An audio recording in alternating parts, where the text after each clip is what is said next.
Nagbigay pahayag na si Austin Reeves tungkol sa tinatamasang success niya ngayon. May mural na din sa Los Angeles. Pero bago yan, Jason Tatum bigong ma-recruit si Damian Lillard sa Boston Celtics.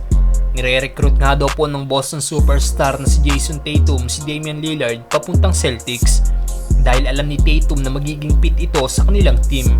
Pero nireject nga daw po ito ng 7 times All-Star dahil ang focus daw nito ay nananatiling sa Miami Heat para makakasama si Jimmy Butler.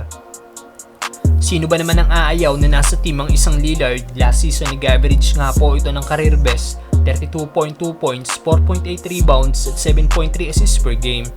Still, nasa market pa rin si Dame at talagang Heat pa rin daw ang preferred team na puntahan nito.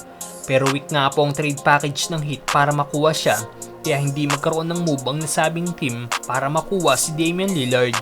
Ilang linggo na nga lang po at magsisimula na ang mga training camp ng mga NBA team, kaya naman magiging kabang-abang talaga kung ano ang kahihinatnan ng sitwasyon ni Damian Lillard.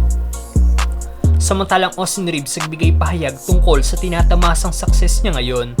Naging breakout star nga po ng Lakers si Reeves matapos na mag-elevate ang laro nito noong playoffs, lalo na noong conference finals kung saan multiple 20-point game ang kanyang ginawa. Kaya naman lumalabas ngayon na si AR-15 ang third best player ng Lakers kasunod ni na LeBron at Davis. Since noong playoff performance si Reeves, nabigyan nga po siya ng 4 years extension ng Lakers, nagkaroon ng shoe deal sa Chinese brand na Rigorer, at ngayon kabilang nga po siya sa nagre-represent ng Team USA para sa FIBA World Cup.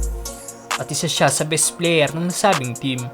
At sa isang interview nga po kay Austin nang matanong ito kung ano masasabi nito sa contract extension na nakuha niya at shoe deal, sagot ni AR-15 ay napipil niya daw na deserve niya daw lahat ng ito dahil buong buhay niya daw itong trinabaho at hindi daw siya dumaan sa shortcut kundi hard path o mahirap daw talaga ang kanyang mga pinagdaanan para marating ang estado niya ngayon. A lot of good things have happened, but I feel like, that's kind of, well deserved. I feel like my whole life I've worked for this. I've never taken shortcuts. It's always been the hard path. Sa huli, worth it naman lahat ng pagod ni Reeves dahil sa tinatamasang success at kasikatan niya ngayon. Sobrang famous nga po ni AR, ginawa na rin siya ng mural sa LA. Patunay lang ito na isa siya sa fan favorite ng Lakers ngayon.